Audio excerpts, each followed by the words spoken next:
Andito nga po pala kami sa pinaalagaan ni Kapitan sa amin. Andito po kami. Yung si Tito nga po pala ay nandoon at mangunguha ng kawayan upang ito'y idingding sa aming tupahan. Oo nga po pala, katatapos lang po namin kumain. At ito nga po ang aming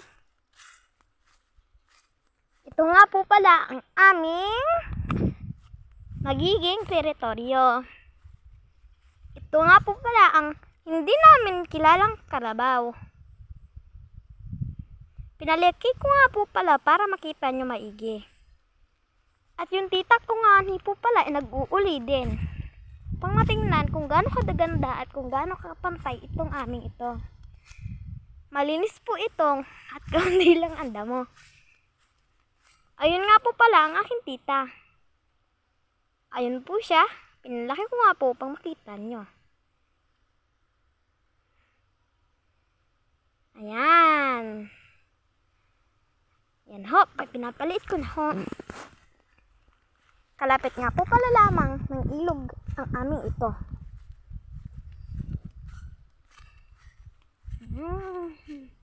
Yan.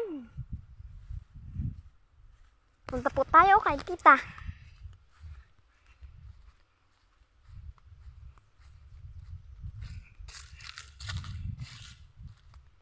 Ayun nga po pala ang aming langka.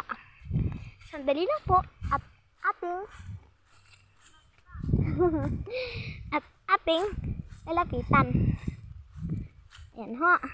Hindi nyo po ba kita? Ayan na. At dati nga po pala ay ayaw ni Kapitan maglagay dito ng kalabaw. Hanggang ngayon. Pero matigas po ang ulo ng mga kapitbahay namin. Kaya may mga kalabaw po dito nakatali na hindi namin kilala kung kanino. Yung kalabaw nga po pala namin ay nandun sa may kalapit ng tapahan namin. Hindi po tayo maaari pumunta sa ilog dahil hindi malayo-layo po yun. Si tita nga po pala ay hindi ko alam kung nasa na. Siguro nga po pala ay nag-uuli pa siya. Ang kinakatakutan ko po nga po pala dito ay ang ahas. At mabagsakan ng palapa at niyog. Hindi po kasi ako sanay na ganito karami ang niyog. Kasi nga po doon sa may amin, dati, napakaunti lang po ng niyog.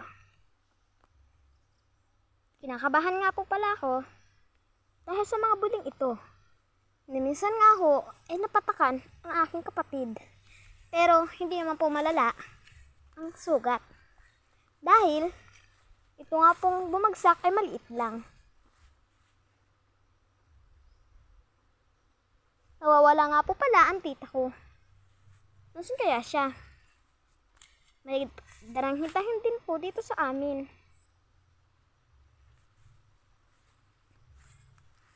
Ito po ay may tubugan dito ng kalabaw. Ang baho. Nahanap ko nga po pala ang tita ko. Ayun, nakita ko rin po siya.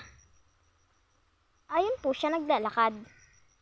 Ayan po, ay doon na lang po tayo pupunta. Upang tayo po ay makauwi na din at doon. Papakita ko po ang kalabaw namin.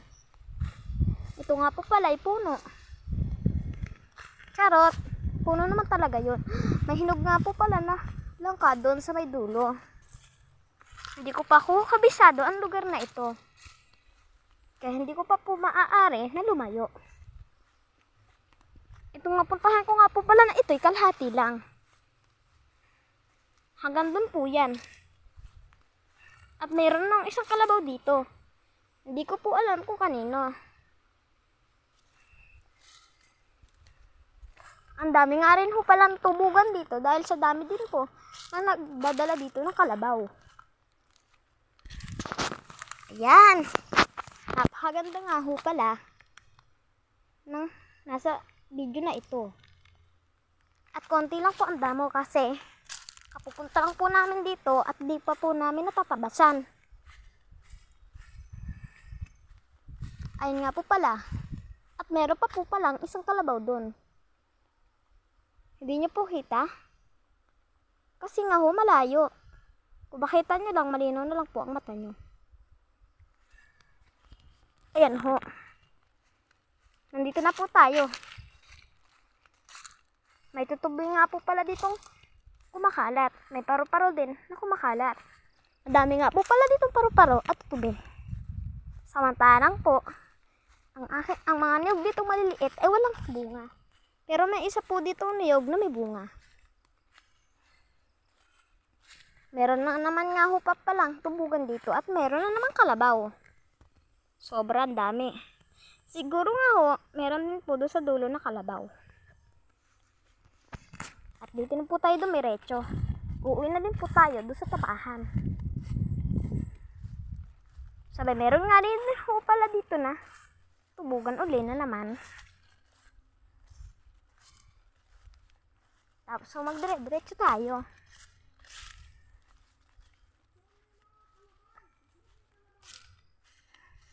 May kalabaw nga ni rin pala dito na nakatali at nakatubog.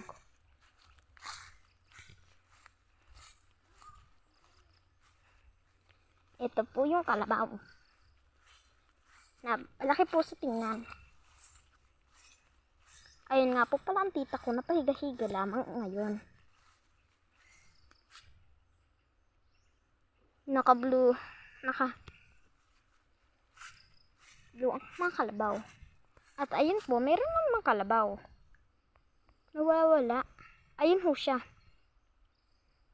Kung nakita niyo po, malinaw ang mata niyo. At dito na nga po pala tayo. Si tita po ay pahiga-higa lang doon. Magpapahinga.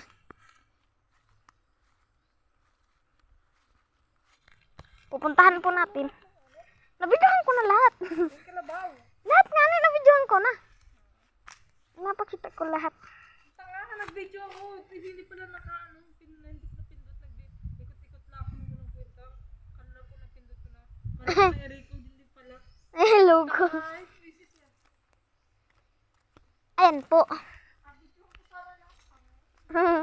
Nagkamali ang aking titahin sa pag-video. Ayun po, may kawayan din po pala doon. Ang dilim ho, nandun po sa loob ang tito ko. Ngayon naman po, pupuntahan natin ang kalabaw namin na sarili.